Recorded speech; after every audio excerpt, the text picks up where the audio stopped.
Hello, you wonderful people, and welcome to another episode of Centric. This being a show where I talk about crime dramas that I watch. For today's episode, I'm going to talk about Sprung, Season 1, Episode 3. A lot of really interesting things went down in this episode, so let's break it down. Well, first and foremost, kind of at the core of this episode is the whole situation with Rooster and Wiggles. We actually kind of got to see the beginning of the relationship. Because he's been thinking about her a lot. They broke up. I mean, they broke up 2 years ago, but they met like a year before that in 2017. He just happened it was actually kind of a little sweet that the fact is that he saw her in a Pizza Hut like a while back, and he wanted to say hello to her. He practiced it, but by the time he came back, like she had already gone. He even got a job there just on the chance he'd meet her again, but she didn't come back because Pizza Hut, like the food there or whatever, gave her diarrhea. So she goes to Little Caesars now. But it's like, oh yeah, I can't date customers. But it's like, no, this is how I like found out about you. And then like I just happened to be driving by and you're on one of the signs. So he wanted to kind of take her out on a date, which actually was really sweet. I love that they do have a sign. I love the sign first saying like, obviously at the time it was like the bathroom is fixed. So they have to basically make an announcement because I think letting people know like, okay, the bathroom is fixed is kind of a big deal. But then also love during a pandemic, it's like, oh, we're closed. They made us close, so please masturbate safely at home or something like that. But nevertheless, it's sad knowing why they broke up. It's simply because his mom, it's like, oh, it's embarrassing you dating a stripper. And I'm like, well, Barb, you're not the most... Well, I mean, we have no idea how generally most people feel about Barb. Because I was like, oh, I don't know if like...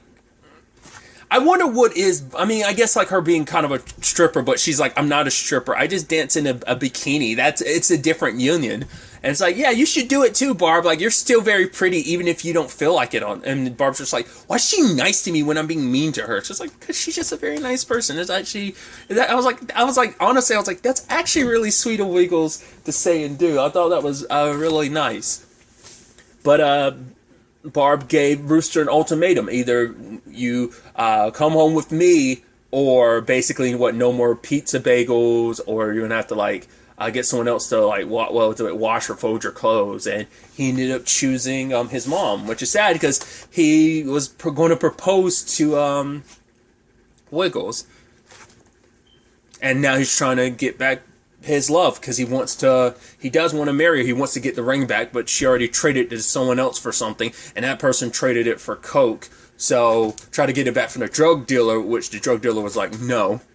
Which also, like, this is weird to say. I mean, different people, different circumstances, but the drug dealer in this episode had a little bit of a lisp, and I was like, there's actually kind of an endearing, it's effed up to say, but it's almost like this endearing quality of this drug dealer having a lisp, and you're just kind of like, I don't know why I found that endearing, but Rooster wanted to rob him, so he wanted to get the gun from the house, but his mom was like, like our, was it 132nd rule or something, so he has to sit on the stool, the steps, and like count down. So I guess it's like, if you count down and you're still calm, then then you'll be like, okay, so I don't need the gun. Like, I think it's meant to, calm you down. It's very, I feel like it'd be a practice meant for kids, but obviously I think we could all use it from time to time. Just take time to like cool ourselves down and, let cooler heads prevail type of situation. And obviously Rooster's trying to, without telling his mom what this was really all about, he's trying to say like, oh, there's a drug dealer, we can rob them because they need the money to give to Olga, who's the Russian hacker that they're going to use to hack into the congresswoman's like security camera so they can like find out about her circumstances so they make it easier to rob her, which I had no idea. I didn't realize that last episode, or at least the last 2 episodes or whatever, that the Kate Walsh plays that congresswoman. I didn't realize that. I was, oh, that's really interesting. I also love the whole thing of like, right, we get paid basically because like her husband's father created red dye number 39 or whatever. So like anytime like there's something with the color red, whether it's cherry Jello or whatever, it's like we get a penny, and it's like obviously that quickly adds up. So just thought that was kind of an interesting little detail. But yeah, they need the money from Rooster's using this as we could use the money from this drug dealer, but Jack has kind of got his own subplot this episode, which we'll circle back to that later. But Rooster decides, you know what? He's like, why does Jack get to like make the decision? He's like, I'm a grown man, and then he sits back on the steps and start counting again. I was like, that's adorable. Not only, I mean, yeah, but you're also kind of a bumbling idiot too, Rooster, but still kind of a sweetheart at heart, you know? So takes the gun, and I was like, okay, probably not the smartest idea. Like, you probably should like put the gun in your pants before you started walking like towards the building. But then like he kept getting like, he puts it in his pants and he's looking down. I was like, oh, please don't shoot yourself, Rooster. Please don't shoot yourself. And then it falls deeper in his pants. I was like, no. I was like, oh God, someone's going to think you're jacking yourself off underneath your pants because of that. Once again, criminals do have morals, because it's like the guy's, the head drug dealer is like, yo, dude, like, what are you doing? Like, there's kids around. Like, don't be touching yourself like that. He's like, no, I'm just trying to get something out of my pants. And it's like, oh, they pick up the gun. They're about, and I love that line. What was it? Oh, we about to play Wheel of Fortune. I'm going to spin the wheel and see what your fortune is. You know, once again, there's a little bit of an endearment to the fact is that he has a little bit of a lisp. So it's actually up to Jack, who says he doesn't really know how to fight. It's not his thing, but he learned pretty early on to like, yeah, just keep an eye out, watch people. And so like, I once again, I love that implementation of just like, right, you pick up things from 26 years in prison. And yeah, like he watched it, like, you know, the cut between, like, even not even just the cut between, but like the side by side and a lot of that sequence of him watching that guy fight in prison and defending himself, to him like enacting it inside of that inside of the drug dealer's place. And when he kicked Rooster in the balls, I was like, oh. At first I thought he did that because he didn't trust Rooster with the gun. He's like, oh, there's a good chance Rooster might accidentally shoot me in the process, so I might as well kick him. But I was like, is that his reasoning? But it's like, oh no, he actually thought it out. He's like, yeah, sorry, like, I don't want them to know that we're actually together, because if they do, then they're more likely to come after you. That's why he didn't want, because it's like, right, normal people get robbed, they call the cops. Drug dealers, they go after the person, so that's a lot of heat you don't want. So Jack thought that through, actually. So, and he scared them off by spray painting the Serbian mafia's insignia, that spider and everything. So I was like, oh, that's pretty dope. So we even see at the end of the episode, it seems like they moved out because like they so someone comes to like paint over it at in the post credits. So it's like okay, so I guess you don't have to worry about them at all anymore, considering I mean, not unless somehow they bump into Jack and they end up finding out he's not actually with the Serbians in that regard. We'll have to wait and see if that ends up becoming a later plot element. But Rooster got the ring. They've got the money to pay the hacker, plus a whole bunch of cocaine that they later have to hide from Barb, because her and Rooster, I think, were taking deep dives on that. We don't know if Rooster did. Definitely his mom definitely did, but poor Rooster, because he, you know, I thought the whole thing was going to be like, right, he was going to do what she had asked, like, oh, like the ring and the hot dog and everything, and then she was going to eat it, then poop it out, and then clean it out, and then she'd marry him. I thought that's what was going to happen. Like, oh, I thought like she'd give her the hot dog. She'd be like, oh, okay, thanks. But he kind of made it a little bit more apparent, I think, this time that the ring is in there. But sadly, Melvin ended up being the one who opened the door. He was already asking questions, because that's the thing. What was it? Rooster had already, when he talked to Wiggles early in the episode, she was like, yeah, like, he found a picture of your pecker, and it's like Like, and he never let his mom know that that was already kind of an issue that Melvin might have already been on to them. I mean, Melvin did come by later. Like, oh, I want to tell your son I want to chat with him, check up on him. Fact is, you haven't been buying toilet paper recently. And, you know, it's like, should have known that he was kind of already a little suspicious of you, but neither one of them thought too much of it. Or at least didn't act upon that knowledge that had kind of fallen into their laps. And so Melvin's got a lot of questions at the end of the episode. I was like, I figured you'd be causing a little trouble by doing on this. Once again, I wasn't expecting Melvin to find out this early in the show, like finding out episode 2 about it being Rooster. And I was hoping, maybe he wouldn't recognize Rooster's pecker because he shaved, but then he calls him Cinderella. I was like, okay,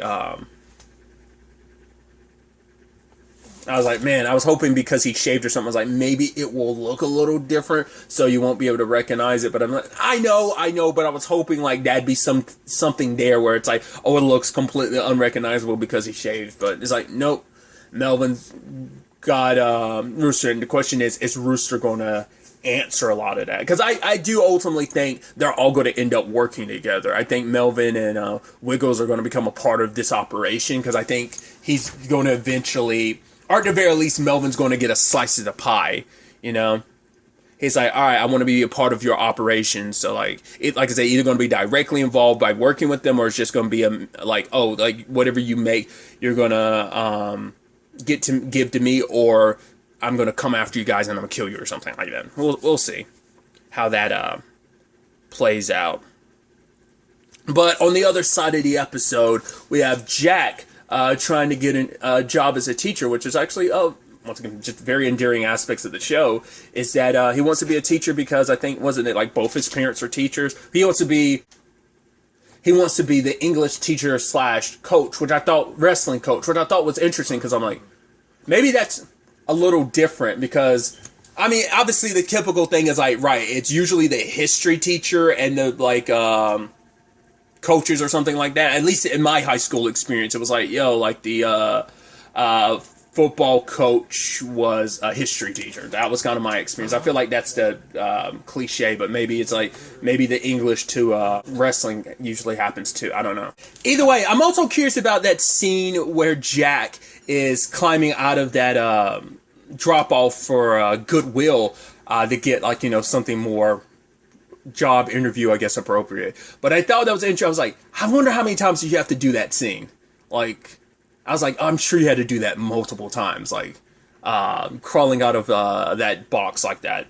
But either way, it's sad. He was so close to getting a job interview, because it's like, right, you kind of have to bring up the fact is of what you went to jail for. I was like, I'm not too surprised. I'm like, I wonder, I guess it depends, maybe depending on probably if you went to jail for a misdemeanor, maybe you'd probably be able to still get a job, but I mean, most jobs you wouldn't be able to get with a felony record, so, and the guy was actually like, oh my god, he's like, I love prison, he's like, Orange is the New Black, Oz, you remember the show Oz?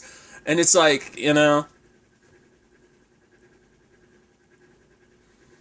at first I thought he was like, because he was mentioning specifically prison TV shows, I was like, oh, are you suggesting like, oh, you think he's playing a role or something? It's like, he's like, oh, is that a prison tattoo? It's like, oh yeah, like, because I was dealt a bad hand, I was like, oh, I actually really liked, I really like that, the symbolism of the cards and stuff. He's like, yeah, they even, the person who gave him the tattoo also gave him, like, the pot leaves and stuff like that. So I was like, oh, that's interesting. But sadly, he doesn't get the job because of that. But it's like, oh, you could actually be an exterminator. You actually, because the shirt he has that he got from Goodwill was an exterminator shirt. And it's like, oh, you could actually get a job there. And it's like, yeah, but I want to teach. He's like, well, you can teach those roaches not to be coming into your house. He's like, but it's like, the guy was just trying to be helpful, but it's like, yeah, the guy, it kind of crushed his dreams a little, and obviously Jack wants nothing to do with being in that house, but packing up all those Gatorades, because he found out there are just so many different flavors now. I love that he packed so many. He's like, if I were going to leave some behind for you, which ones would you drink? But for Gloria, it's like, no, you can't leave me alone here with these idiots, because none of us knows how to, like, rob this congresswoman without your help. But for Jack, it's like, yeah, like, I justify what I've done because I was able to do a little bit of good with the money we've stolen from those previous people, so, like, I didn't feel as bad. But it's like, I'm not a criminal. It's like, well, yeah, you are. But he's just like, that's not who he wants to be. He was hoping to get this job and make his parents proud for him the first time in a long time, especially having finally reconnected with them in so long. So, but Gloria is promising them, like, right, I'll give you all the stuff. I can hook you up with all the stuff necessary to start a new life, give you a new identity, new social security number and stuff, so you can reinvent yourself. You don't have to be Jack anymore. And it's like, well, we know she was kind of, I think she's familiar with that realm of things. I'm curious, is she just, I think she's being honest about that. I don't think she's just stringing him along. I think she's being sincere about that. But we'll have to see whether or not that ends up being the case or not. But at the very least, it kept Jack around, at least for a few weeks, as they kind of plan out this job and try and figure out how to rob her, this congresswoman. So I did like Gloria and Jack, him, getting her involved in some of the stuff to kind of help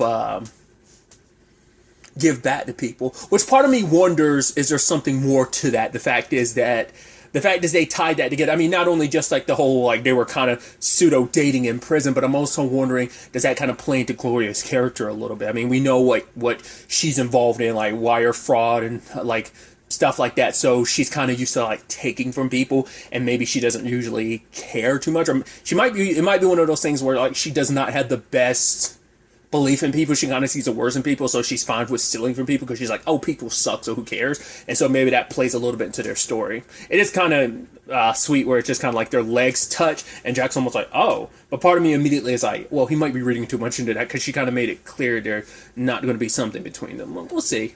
But I do love that they ended up helping out the lady who was giving out the like a free hot dog or whatever. Obviously, she didn't have enough supplies to kind of keep it going, but she's like, oh, some benefactor like gave me buns and hot dogs and stuff. It lasted me a few weeks, but she's like, it's fine. President Trump says this will be over by Easter. You're like,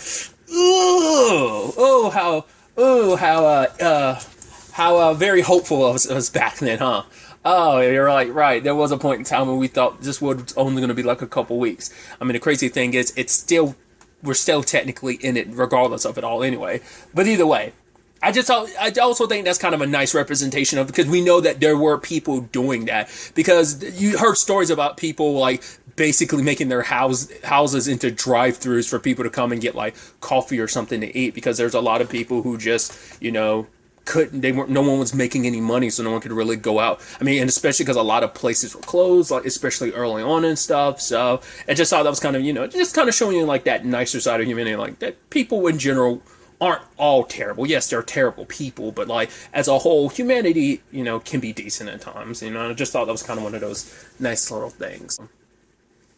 We'll ultimately have to wait and see how things kind of play out going forward into the next episode, which obviously they're dropping 2 episodes at a time, so episode 4 is already out, so I'm really interested to see where all of this ends up taking us. So.